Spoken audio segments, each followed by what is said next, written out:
How's it going, you guys? So in this video, I kind of just want to share some pretty common knowledge, but unfortunately this common knowledge, for some reason, is not acquired by everyone. Okay, so listen, if you are buying keto sticks, if you're buying urine strips to test your ketones in your urine, you're wasting your money, all right?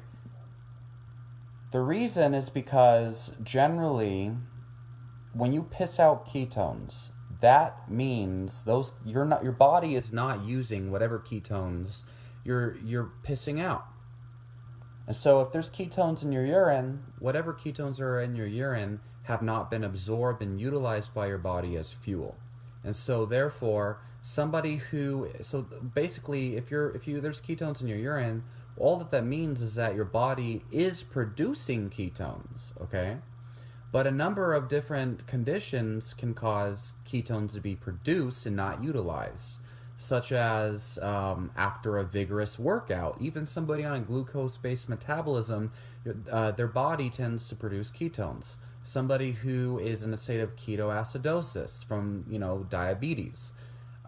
Generally, actually, that's exactly where ketone test strips came from, is to, test for ketoacidosis.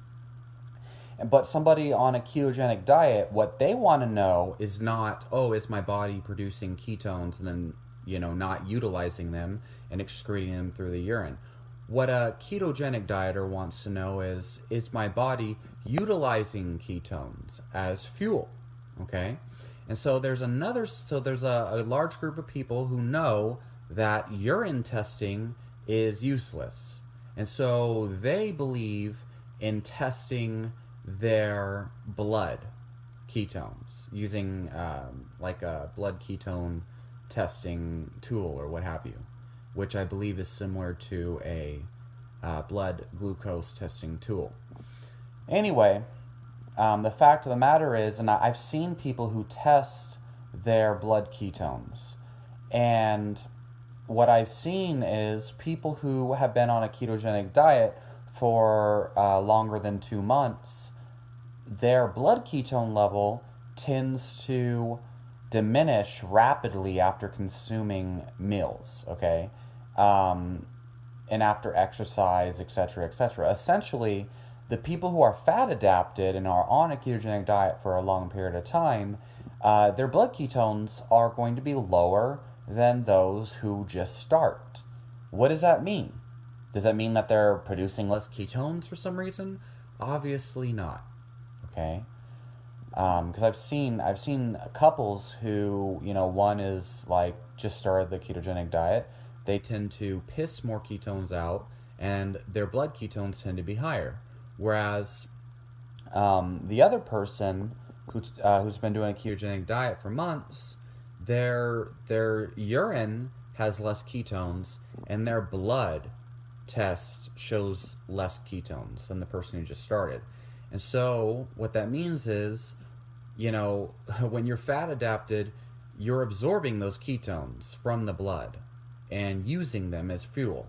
And so therefore, a blood ketone monitor is also not a efficient tool for, determining the efficiency of ketogenic metabolism, okay? All of that's going to show is, hey, my body is producing ketones. These ketones are in my blood or they are in my urine, Okay? So, it's pretty simple. It's pretty obvious, and it shouldn't be so complicated. But, I don't even know what to tell people who, for some reason, still disagree with me. It's pretty simple. Anyway, then the question becomes, well, how do I know if I'm in ketosis? I'll tell you how. It's very simple. If you are restricting carbohydrates, net grams of carbs, below 20, and you've done this consistently and strictly for 2 to 16 weeks, your body is most likely using fat as fuel. Now, the thing is, it depends on the person. for how long it'll take for your body to actually become fat adapted and be able to use these ketones efficiently and absorb them from the blood. Okay? And you could test your urine and test your blood for the first 4 months of being on a ketogenic diet. And what you'll find is within the first 2 weeks, there's more ketones in the urine and more ketones in the blood. And then after a while, there will be more ketones in the blood and less in the urine. And then after a while, there will be a bit in the blood and less in the urine over time. Unless, of course, you're using MCT oil or especially brain octane, because then your body is going to be, you're going to have a lot more ketones circulating, because that's what they're for. They're precursors to ketones, which is a good thing if your body can use them. Anyway, so long term, your body begins to use ketones as fuel more efficiently, and you'll feel better. You'll feel amazing. You'll feel more relaxed, more calm. You'll feel like you have infinite amounts of energy. And you'll notice that you can go without food for a longer period of time more effectively, especially if you combine this with intermittent fasting.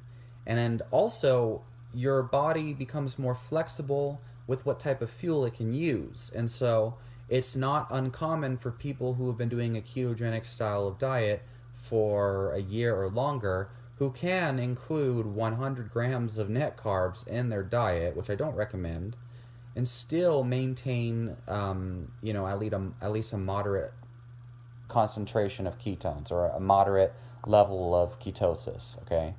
Now, how can you measure that? Well, that's obviously the complicated part, is measuring it. But understanding that it's mostly your carbohydrate intake that dictates ketosis is important. Then there's people who think that too much protein kicks you out of ketosis. Listen, that's not true, okay? It's not based in science. Gluconeogenesis is a demand-driven process, okay?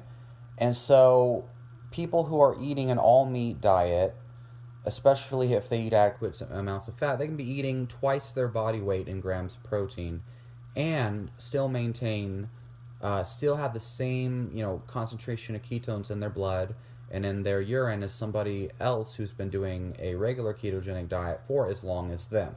Again, blood ketones and urine testing is not very efficient, but you can have the same levels as someone on a regular ketogenic diet because, again, unless you are using a shit ton of glycogen, which, by the way, is negligible how much glycogen you're actually using and burning in exercise. Your body actually burns ATP more so than glycogen.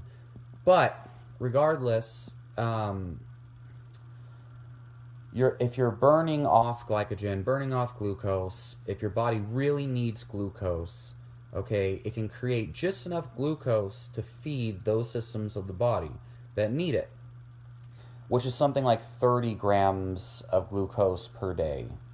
But even people in a ketogenic state still produce glucose to serve these systems, okay?